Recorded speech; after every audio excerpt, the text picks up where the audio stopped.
Avez-vous déjà eu cette sensation étrange d'avoir fait un énorme travail sur vous-même, d'avoir lu tous les bouquins, d'avoir suivi des bons comptes Instagram, et pourtant de vous retrouver toujours au même endroit? Vous avez le vocabulaire, vous savez nommer vos blessures, vous comprenez pourquoi vous réagissez de telle ou telle manière, mais malgré tout, les mêmes blocages reviennent. Vous attirez les mêmes relations, les mêmes situations, et vous ressentez les mêmes freins et les mêmes peurs. Et c'est ce que j'appelle l'illusion du mouvement. C'est-à-dire que vous consommez du contenu, vous accumulez du savoir, mais au fond, rien ne change. Mais si je vous disais que c'est normal, et que ce n'est pas parce que vous faites mal les choses, mais simplement parce que vous êtes peut-être resté trop longtemps dans le soin, sans jamais vraiment passer du côté de la guérison. Vous savez, le soin et la guérison sont deux processus différents. Et lorsqu'on les confond, eh bien, au lieu d'avancer, on déploie beaucoup d'énergie pour finalement se rendre compte que l'on fait du surplace. Bonjour et bienvenue à toutes et à tous dans ce nouvel épisode. Vous l'avez compris, je vais vous parler de la différence qu'il y a entre le soin et la guérison, puisque ce sont des termes que l'on entend à toutes les sauces, mais qui en même temps représentent deux mouvements différents et complémentaires à la fois. J'ai certaines personnes qui me disent « Myriam, ne t'en fais pas, je prends soin de moi, je me soigne ». Et la question que je pose systématiquement c'est « Ok, et depuis que tu as fait ça, as-tu guéri ?» Et si cette question suscite le doute en vous, eh bien cela signifie peut-être qu'il est temps d'arrêter le soin de confort pour basculer vers une transformation durable.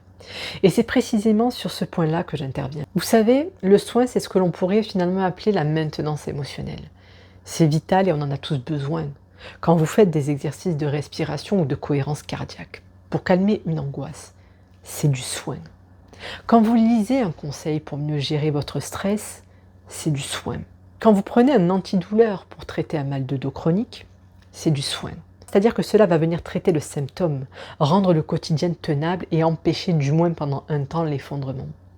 Sauf que le soin a une limite, car il soulage, mais il ne change pas votre condition en profondeur. C'est-à-dire que vous pouvez prendre soin de vous toute votre vie sans jamais agir sur ce qui déclenche le mal à la source. Et la guérison est justement cette étape qui consiste à aller traiter le problème à la racine. Et j'aimerais d'ailleurs dire quelque chose qui me semble important, car on entend un peu tout et n'importe quoi autour de la guérison. C'est-à-dire qu'on nous la présente comme un état final. Comme si on pouvait se réveiller un matin en se disant « ça y est, je suis guéri ». Comme ça, juste en claquant des doigts.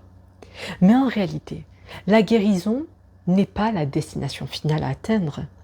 Et ce n'est certainement pas une transformation miracle que l'on peut vous vendre en une masterclass. Et je vais même aller plus loin en disant qu'il faut d'ailleurs s'enlever de la tête l'idée selon laquelle guérir consiste à tout réparer ou à tout effacer. Guérir en réalité, c'est apprendre à vivre autrement, avec ce qui peut-être ne disparaîtra jamais. C'est transformer une blessure qui jusqu'à présent dirigeait votre vie et vous dictait des choix qui n'étaient pas forcément adaptés, en une expérience qui appartient au passé et qui fait de vous la personne que vous êtes aujourd'hui. C'est-à-dire que cette blessure ne vous définit plus, vous ne subissez plus vos traumatismes. Et c'est là qu'il est enfin possible de poser des choix en conscience. Et c'est exactement ce que mes consultantes et consultants expérimentent par le biais de mon accompagnement. Je vais peut-être être très directe avec vous, même si cela peut vous bousculer, mais la guérison n'a rien de spectaculaire. Le résultat n'est jamais instantané. Elle va plutôt se manifester par des changements concrets, comme lorsque vous osez enfin poser une limite alors qu'auparavant vous vous taisiez. Ou alors quand vous décidez de quitter une relation dans laquelle vous seriez autrefois resté. C'est aussi cette capacité à ressentir une émotion difficile sans pour autant vous effondrer. Et ce processus, personne ne peut le garantir à votre place ni le programmer à l'avance. Tout simplement parce que le changement profond ne suit pas un calendrier marketing comme ces promesses de guérison en une journée que je vois passer toute la journée sur Instagram. Elle prend simplement le temps nécessaire à votre propre évolution. Et je propose moi-même des packs de séance, car ce format est idéal pour débloquer un point précis, comme la confiance en soi, la prise de parole, l'arrêt du tabac. C'est un travail ciblé, qui par effet de ricochet vient souvent impacter positivement d'autres domaines. Toutefois, mon éthique m'impose de préciser qu'un pack de séance ne peut pas à lui seul transformer tous les pans d'une existence si le passé est lourd ou si les schémas sont très anciens. Et prétendre tout régler en 3 rendez-vous reviendrait à nier la réalité de votre vécu. C'est pour cela que je dis que chaque histoire mérite une temporalité adaptée à sa complexité. Et c'est précisément pour cette raison que je me méfie des discours qui vendent la guérison comme un produit de consommation.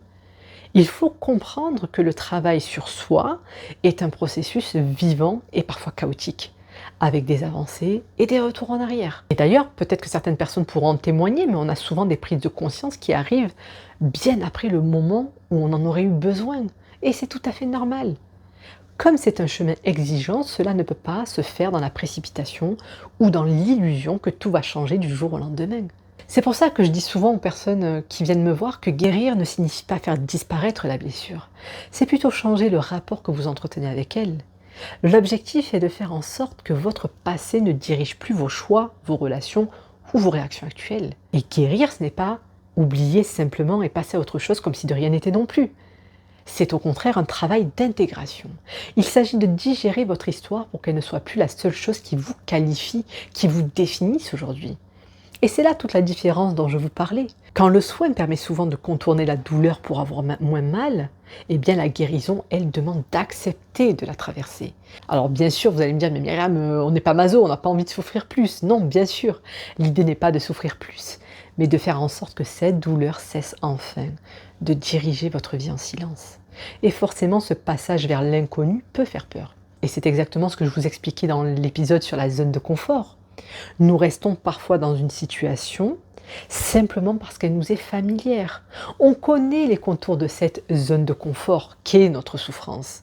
On connaît les déclencheurs et on finit donc par s'organiser autour de ça. Donc guérir nous demande d'accepter de ne pas savoir qui nous serons une fois de l'autre côté.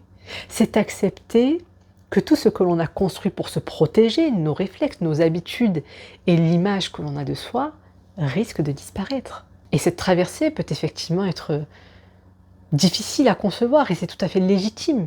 Car s'il y a bien une chose qu'il est compliqué d'accepter dans ce processus, c'est de perdre des parts de soi même si elles sont devenues obsolètes. Et même si elles avaient jusqu'ici la fonction d'assurer votre survie émotionnelle.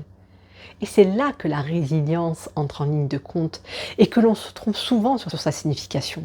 Quand j'échange avec certaines personnes et même parfois avec certains coachs, l'image qu'ils ont de la résilience se définit par le simple fait de tenir bon ou de se relever après un choc. Mais en réalité, la résilience est le moteur qui permet de passer du soin à la guérison. Elle ne répare pas le passé. Elle demande d'apprendre à composer avec lui pour intégrer sa propre histoire sans pour autant la subir. Concrètement, une personne résiliente n'est pas une personne qui ne ressent plus de douleur ou qui a tout effacé. C'est une personne qui a retrouvé sa liberté de mouvement malgré la douleur. Et c'est là que se fait la bascule. Le soin vous permet de supporter votre passé alors que la résilience vous permet de ne plus être prisonnier de vos automatismes. L'histoire est toujours là, mais elle ne décide plus à votre place. Et le problème, c'est que l'on essaie souvent de déclencher le processus de guérison uniquement par le mental. Sauf que ce n'est pas l'analyse qui permet de guérir. Comprendre ne signifie pas avoir la capacité de changer. On peut tout savoir de ses blocages et pourtant rester incapable de réagir différemment. Pourquoi ? Eh bien parce que le vrai changement s'opère dans le corps et dans l'inconscient. Et ce dernier fonctionne selon sa propre logique faite d'images et de sensations que le mental ne peut pas toujours traduire. Et c'est d'ailleurs souvent dans nos rêves, pour celles et ceux qui rêvent, que la guérison commence à se manifester bien avant que le mental ne l'ait capté. Dans le cadre de ma pratique, je combine justement l'analyse des rêves, l'hypnose et la parole, car cette méthode me permet de décoder ce que votre système exprime déjà, que ce soit par une tension physique, des comportements que vous reproduisez malgré vous, ou une scène onirique récurrente. Car si on se contente de gérer le symptôme, on reste dans le soin, on colmate les brèches. Mais guérir, c'est accepter d'écouter ces manifestations pour enfin intégrer ce qui est resté bloqué. Et la plus grosse difficulté dans ce passage vers la guérison, eh bien c'est celle d'accepter la perte, celle de l'identité que vous vous êtes construite autour de votre histoire. Car soyons honnêtes, il est parfois préférable de rester dans le soin, car cela est moins risqué que de devoir changer réellement. Et c'est ce que l'on appelle les bénéfices secondaires de la souffrance. Et je sais que la façon dont je vous dis des choses peut vous paraître difficile à entendre. Et vous pouvez peut-être même avoir la sensation d'être pointé du doigt ici ou de comprendre que c'est de votre faute si vous ne guérissez pas. Mais ce n'est pas du tout ce que je dis. Ce que je dis, c'est qu'il arrive parfois qu'inconsciemment, que l'on retire quelque chose de bénéfique de sa douleur. Une certaine image de soi, une protection, une justification pour ne pas avoir à bouger, une excuse pour ne pas prendre certains risques. C'est-à-dire qu'être la personne qui a traversé telle épreuve peut devenir une manière de se définir. Et lâcher cette définition peut être terrifiant parce que si je ne suis plus la victime de mon histoire, qui suis-je? Qu'est-ce que je fais de ma vie maintenant que je n'ai plus cette étiquette? Qu'est-ce qu'on attend de moi si je ne peux plus invoquer mon passé pour justifier mes limites ou mon comportement? Et donc cette perspective de ne plus savoir qui on est peut être angoissante parce qu'au fond, on sait que guérir va forcément faire bouger des lignes que nous n'avions pas envisagé de déplacer. Nous savons que cela va nous bousculer, changer nos priorités et redéfinir nos interactions avec les autres et notre rapport à nous-mêmes. Et c'est pour cette raison que certaines personnes préfèrent rester dans le soin plutôt que de passer à la guérison, car cela leur permet de maintenir l'identité de victime tout en ayant l'impression d'agir. Alors, comme je le disais plus tôt, elles lisent plein de livres, elles regardent plein de vidéos, elles se forment et elles consultent même parfois.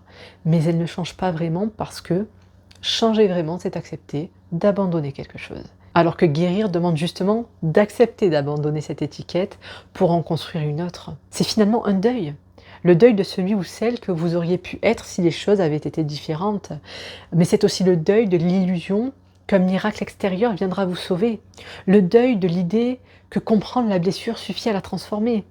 Et ce passage est nécessaire pour laisser enfin la place à qui vous êtes vraiment, et non plus à qui vous avez dû être pour simplement survivre. Et malheureusement, ce deuil ne peut pas toujours se faire seul. Il est parfois nécessaire qu'il se fasse dans l'accompagnement, dans la relation, dans le temps, car la guérison transforme radicalement nos dynamiques relationnelles. Et en changeant intérieurement, eh bien, on cesse d'attirer les mêmes profils, et surtout on ne tolère plus les mêmes comportements. Des relations que l'on pensait solides se révèlent soudainement bancales, car elles étaient en réalité construites sur nos blessures, notre disponibilité excessive ou notre incapacité à poser des limites.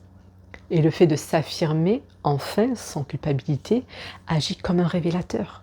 Soit la relation se renforce par ce nouvel équilibre, soit elle se fragilise. Et cette distance qui s'installe permet alors de réajuster le lien ou de s'en éloigner définitivement. Car il faut vraiment en avoir conscience. Parfois, la transformation intérieure mène à des ruptures sans préavis. C'est un coup de la guérison qu'on ne mentionne pas assez. Et c'est parfois ce qui retient les gens.